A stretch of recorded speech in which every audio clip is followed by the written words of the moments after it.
Bismillahirrahmanirrahim. Assalamualaikum warahmatullahi wabarakatuh. Salam sejahtera bagi kita semua. Anak-anak sekalian, hari ini kita akan belajar pendidikan Pancasila dan kewarganegaraan. Ya, sudah siap semua? Silahkan yang punya buku paket dibuka buku paketnya. Hari ini kita akan belajar tentang nilai-nilai Pancasila dalam kerangka praktek penyelenggaraan pemerintahan negara.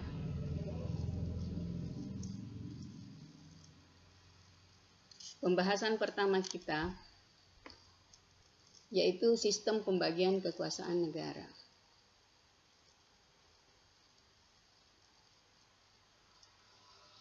Arti kekuasaan. Kekuasaan itu berarti kemampuan seseorang untuk mempengaruhi orang lain, baik itu secara individu maupun secara kelompok.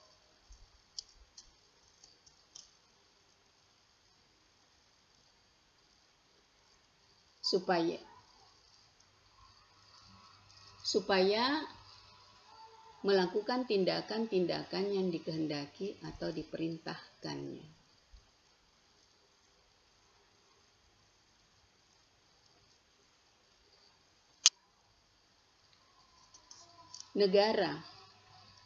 Negara merupakan sebuah organisasi kekuasaan.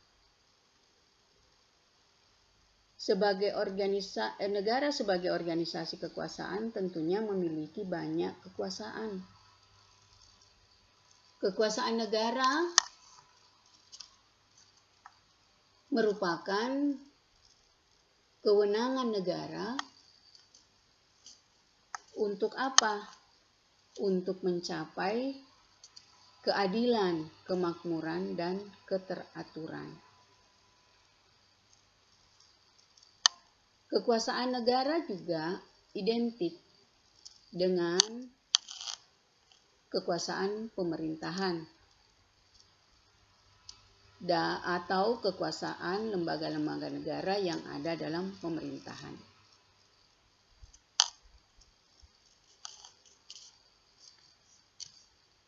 Ada beberapa pembagian kekuasaan ya menurut para ahli. Kekuasaan negara menurut John Locke. John Locke membagi kekuasaan menjadi 3, yaitu 1, kekuasaan legislatif. Kekuasaan legislatif yaitu kekuasaan untuk membuat atau membentuk undang-undang. Yang kedua adalah kekuasaan eksekutif. Kekuasaan eksekutif yaitu kekuasaan untuk melaksanakan undang-undang. Yang ketiga adalah kekuasaan federatif, yaitu kekuasaan untuk melaksanakan hubungan luar negeri. Nah, sekali lagi bahwa John Locke membagi kekuasaan menjadi 3. Yang pertama adalah kekuasaan legislatif, yaitu kekuasaan untuk membuat atau membentuk undang-undang. Yang kedua kekuasaan eksekutif, yaitu kekuasaan untuk melaksanakan undang-undang. Yang ketiga, kekuasaan federatif, yaitu kekuasaan untuk melaksanakan hubungan luar negeri.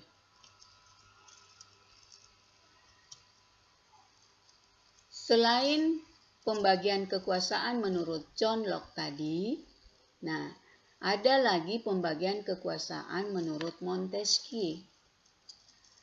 Ajaran Montesquieu dikenal dengan trias politica.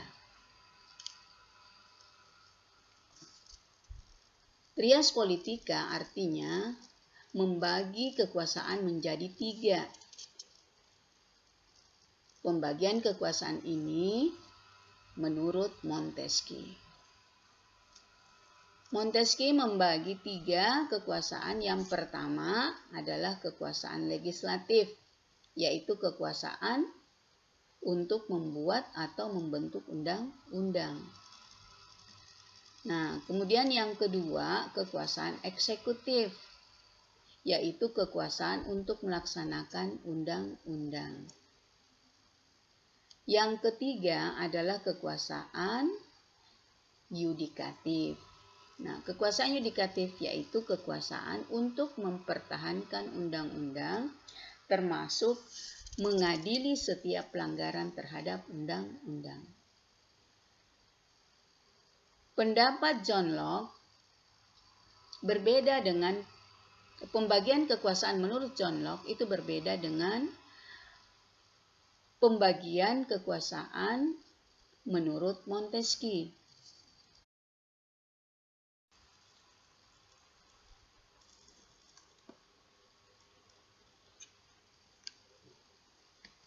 Bismillahirrahmanirrahim. Baiklah anak-anakku sekalian, lanjutkan lagi materinya. Konsep pemisahan dan pembagian kekuasaan. Ada 2, yaitu pemisahan kekuasaan atau separation of power. Berarti lembaga pemegang kekuasaan negara, legislatif, eksekutif, dan yudikatif merupakan lembaga yang terpisah satu sama lainnya. Yang kedua adalah pembagian kekuasaan atau division of power.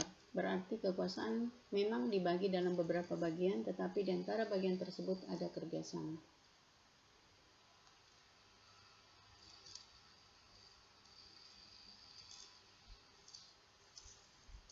Jadi konsep kekuasaan di Indonesia seperti apa yang diterapkan? Jadi negara Indonesia menerapkan konsep pembagian kekuasaan. Jadi negara Indonesia menerapkan konsep pembagian kekuasaan, bukan pemisahan kekuasaan. Karena di antara lembaga legislatif, eksekutif, dan yudikatif itu terjalin koordinasi dan kerjasama. Contohnya, dalam pembuatan undang-undang, DPR bekerjasama dengan Presiden.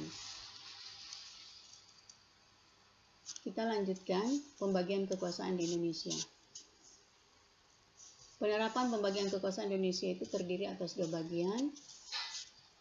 Ada pembagian kekuasaan yang disebut secara horizontal, yaitu pembagian kekuasaan antara lembaga-lembaga negara yang sederajat. Contohnya, legislatif, eksekutif, dan yudikatif itu merupakan lembaga-lembaga negara yang sederajat. Kemudian, yang kedua adalah pembagian kekuasaan secara vertikal, yaitu pembagian kekuasaan antara beberapa tingkatan pemerintahan. Karena kita mengenal ada 2 tingkatan, yaitu kekuasaan pemerintah pusat dan pemerintah daerah. Pembagian kekuasaan secara horizontal. Pembagian kekuasaan secara horizontal mengalami pergeseran setelah Undang-Undang Dasar 1945 di amandemen. Saya ulangi, pembagian kekuasaan secara horizontal itu mengalami pergeseran setelah Undang-Undang 45 di amandemen, di mana klasifikasi kekuasaan negara yang pada umumnya atau sebelumnya terdiri dari 3 jenis atau legislatif, eksekutif, dan yudikatif bertambah menjadi 6 kekuasaan, yaitu tambahannya adalah ada kekuasaan konstitutif, eksaminatif, atau inspektif dan kekuasaan moneter. Baiklah, kita lanjutkan anak-anak.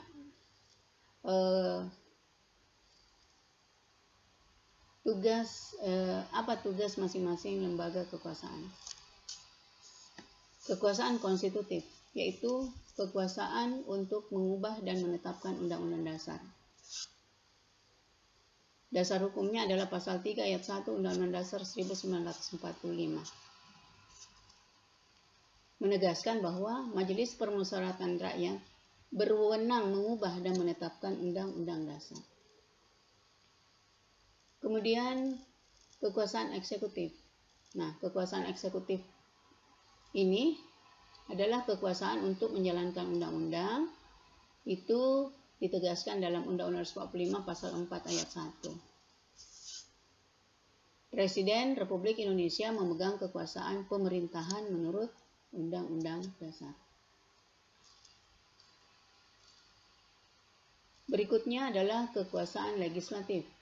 Nah, kekuasaan legislatif ini yaitu kekuasaan yang bertugas untuk membentuk undang-undang. Diatur dalam pasal 20 ayat 1 Undang-Undang Dasar 1945. Menyatakan bahwa Dewan Perwakilan Rakyat memegang kekuasaan membentuk undang-undang. Berikutnya adalah kekuasaan yudikatif atau kekuasaan kehakiman. Kekuasaan yudikatif yaitu kekuasaan untuk menyelenggarakan peradilan guna menegakkan hukum dan keadilan.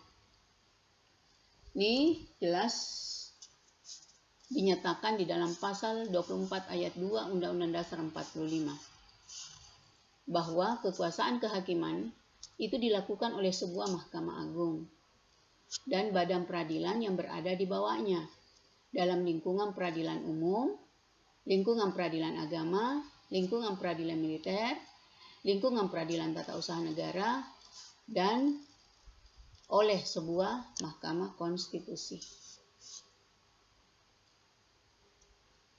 Jadi,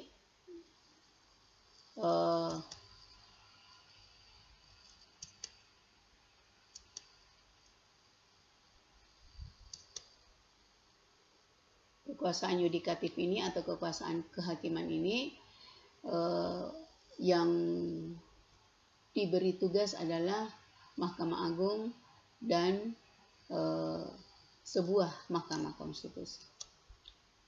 Kita lanjutkan, yaitu kekuasaan eksaminatif atau inspektif.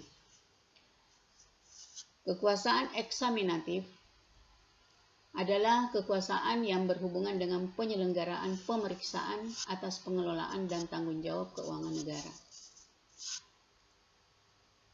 Dasar hukumnya adalah pasal 23E ayat 1 Undang-Undang 45. Menyatakan bahwa untuk memeriksa pengelolaan dan tanggung jawab tentang keuangan negara, itu diadakan satu badan pemeriksaan yang bebas dan mandiri.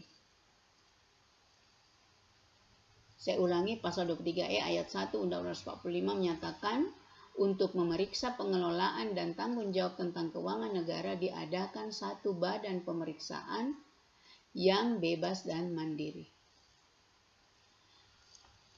Yang terakhir adalah kekuasaan moneter. Kekuasaan moneter yaitu kekuasaan untuk menetapkan dan melaksanakan kebijakan moneter. Tugasnya adalah mengatur dan menjaga kelancaran sistem pembayaran serta memelihara kestabilan nilai rupiah. Ini tegas dinyatakan di dalam Undang-Undang 45 pasal 23D. Yaitu negara memiliki suatu bank sentral yang susunan, kedudukan, kewenangan, tanggung jawab, dan independensinya diatur dalam undang-undang.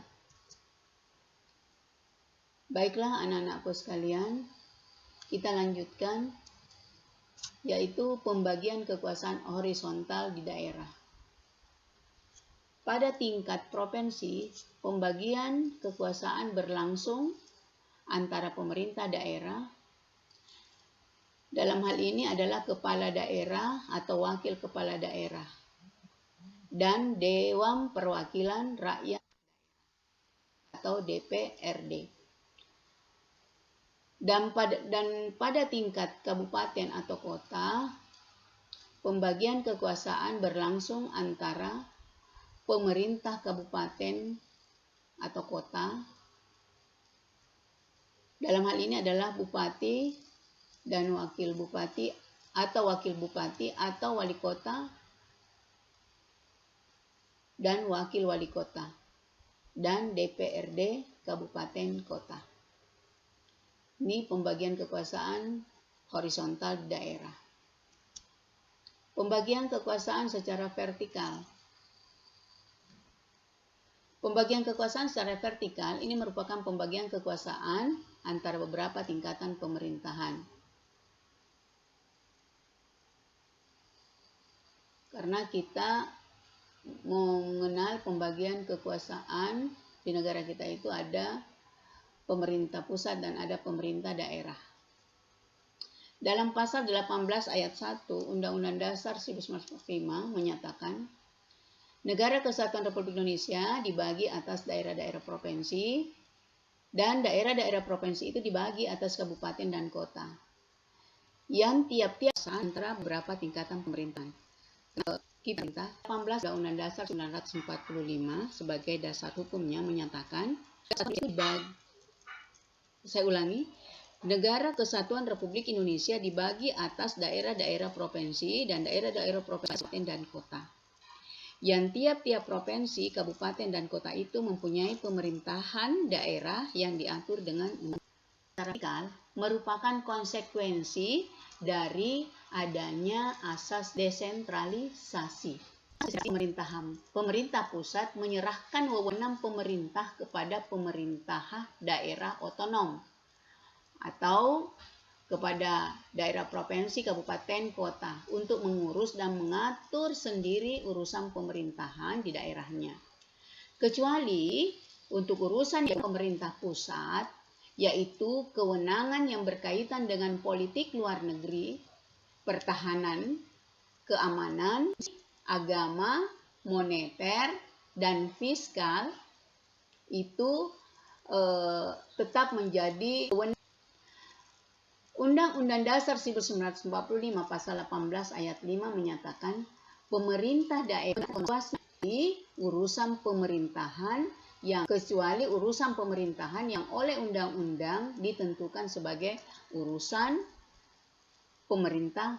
Anak-anakku sekalian, sampai di situ pembahasan kita. Selanjutnya pada pertemuan berikutnya kita akan membahas lanjutan materi dari nilai-nilai dalam praktek penyelenggaraan pemerintahan negara. Anak-anak ditonton, kemudian disimak baik-baik.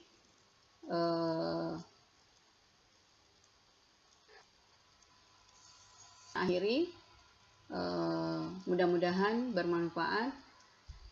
Wabarakatuh.